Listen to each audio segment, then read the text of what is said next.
do that? Over the last few years, some of the most frequent questions I get is, what would you purchase if you were starting over? If you were making an essential kit, what lens, what camera, what frames per second, what codecs, all these things.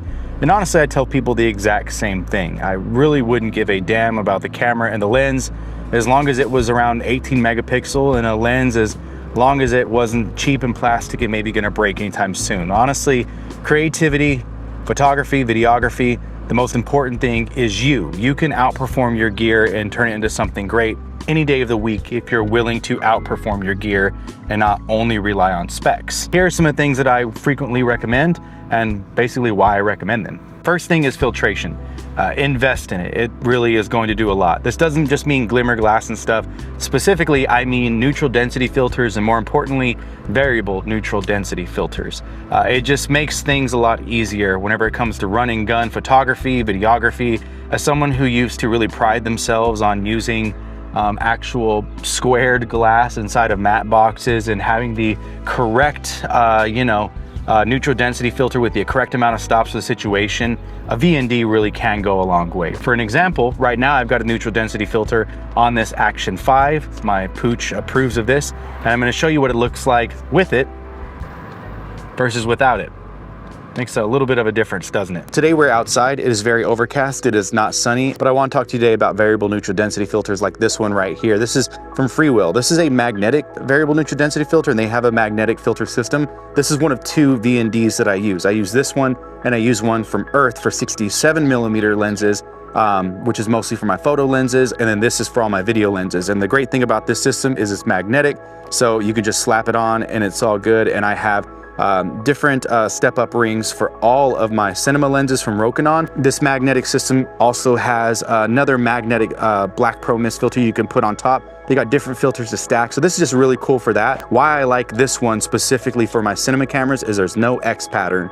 There's no completely drastic color shift. It's just a really good filter. It's big enough, it's well built, and so yeah, variable ND filters, they've just become something that I went without for so long, but now I would never tell anyone when they're starting a kit to not invest in one of these.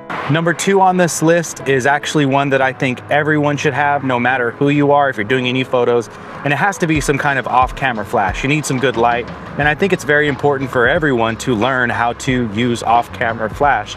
If you're someone who's a natural light photographer, it'll just make your photos that much better. If you're someone who shoots in a lot of low light, maybe the party scene, things like that, maybe you shoot food photography, anything of that nature, it's just gonna make your work better. Artificial lighting can be absolutely beautiful if you know what you're doing.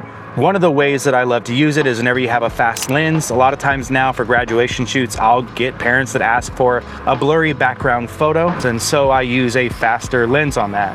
And what I like to do is I like to be able to open that to almost wide open, maybe about a half stop or a third stop, stop down. But I like to put a variable ND on there so that I can be able to control that to be able to expose for the surrounding, and then use the flash to be able to lift up my subject. And it works really, really well. Here's some photos on the Viltrox 75 1.2. I think it did fantastic, and I 10 out of 10 recommend. And I was able to do this and get this look, make my subject pop, not everything be, too bright, not everything be too out of whack, have good lighting on the subject because I use a variable ND in conjunction with a flash. And it's just something that I think everyone needs to learn to do. Again, you're seeing photos on the screen. This just to me is something that screams just next level photography. Natural light photographers, I respect what you do. I get it, it's a nice look, but literally if you just add a little bit of flash, it won't take away from what you're doing. It will allow you to have more separation and more correct color on your subject. There's a whole thing to go into about it, but 10 out of 10 also recommend this one. Third item on this list is some sort of stabilization. I know that cameras have a lot of IBIS and things like that. It's great, it's awesome.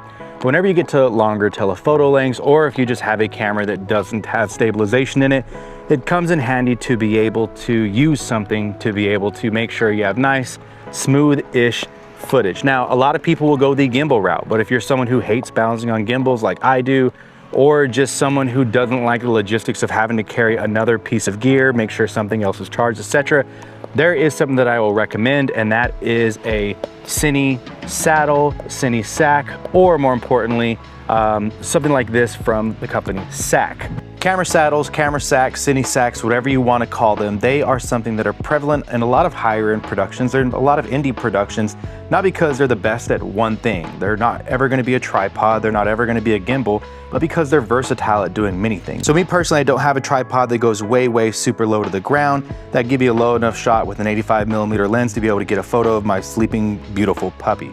But I have a sack for that, and let me show you what that looks like. Excuse the mess, this is his world, I'm just living in it.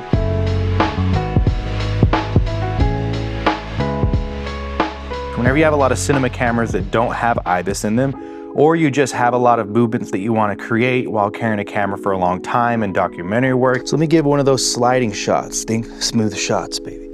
Think smooth thoughts, baby. Think smooth thoughts. Cine sacks, saddles, or this product from SAC come hella in handy. And again, versatility is what really makes this product work.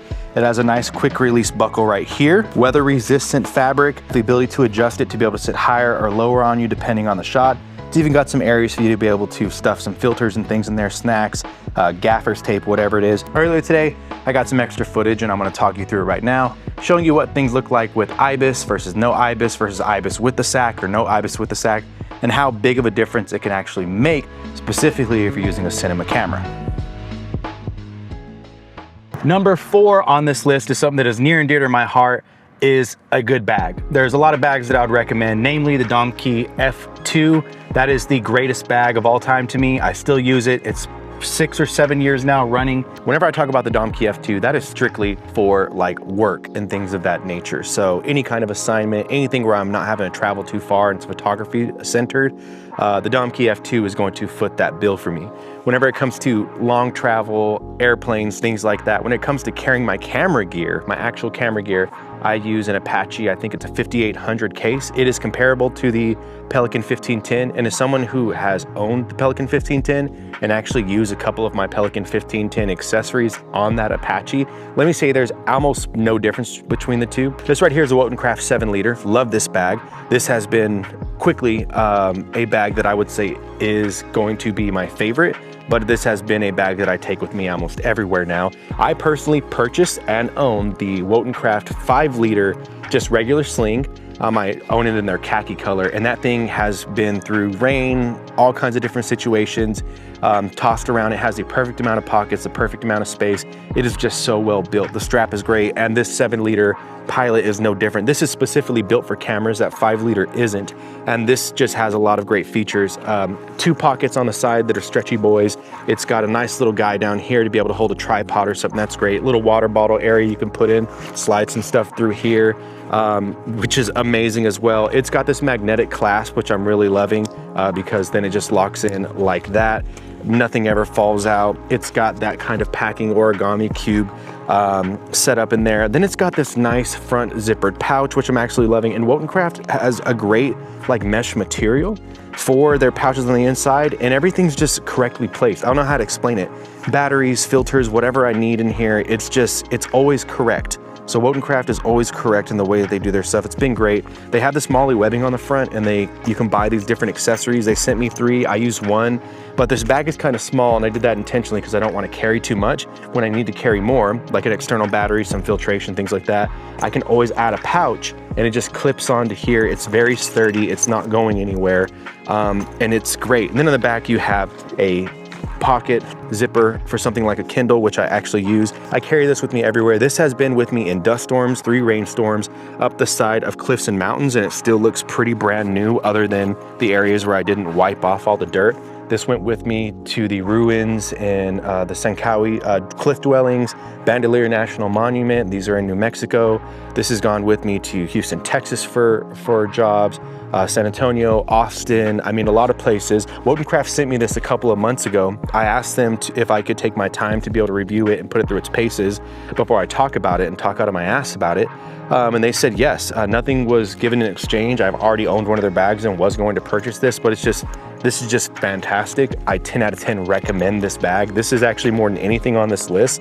Like this is one that I feel like most people would if they purchase it, they use it immediately and immediately get their return on investment. And then finally, I have this right here. This is a bag from Sandmark, and I've been using, for the most part, whenever it comes to travel, a 30-liter bag from Bag Smart, and it just has this giant open space at the backpack and a laptop compartment. Not that well padded, not that well, you know, built to protect your things. But whenever I'm traveling and I'm having to do everything for photo assignment jobs or documentary video jobs, I always carry my gear in that hard case that I was talking about earlier.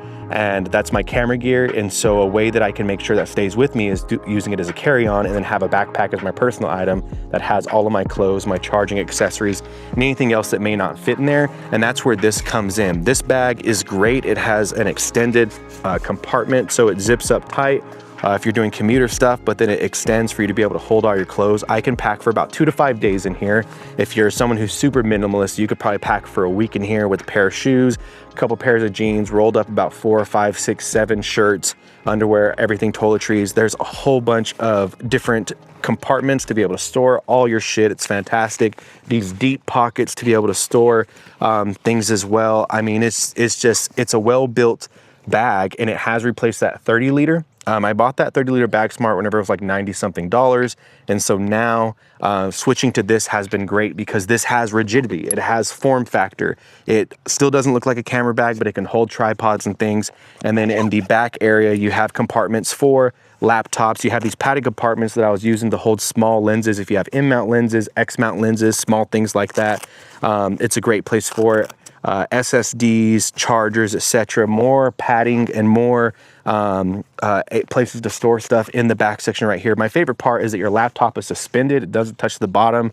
It's all padded. It's felt. It is a hard structure in the back right here too. And it's just a great bag. It does the job. Like I said, the material is great. I believe it's weatherproof, considering the fact that I was walking in rain with this to try to record something the other day. Didn't end up using that footage because I didn't press record. And finally today, while I'm here and talking about this whole thing about items recommended, I'm not sponsored by either of these groups that I'm going to mention, but whenever it comes to shoes and footwear, that's probably one of the biggest things that I think a lot of people don't talk about whenever it comes to wanting to take photos for a long time, or professionally having to be on your feet because you're shooting weddings, you're shooting, you know, corporate events, event work, just street photography, anything like that. Your feet aren't talked about enough. And I've mentioned this before, but I always mention it over and over and over again. Buy the right shoes, buy the right boots. I personally always wear Ariat boots. They're work line of boots to be able to wear whenever I'm doing events. They're water resistant. They have very comfortable insoles. They have good ankle support. Whenever it comes to sneakers and shoes, I really don't wear stylish shoes. And I think that's one thing we fall into, is wanting to fit the aesthetic or look grand or cool or something like that to impress people. And honestly, those just fuck up your feet.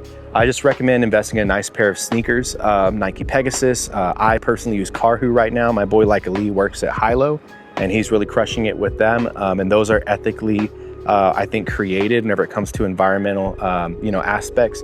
Sneakers, and that's something you can look into. But invest in a pair of shoes that really, really makes your feet just work. And I think that is something that we kind of overlook, not because we don't care about it, but because we care about the aesthetic side.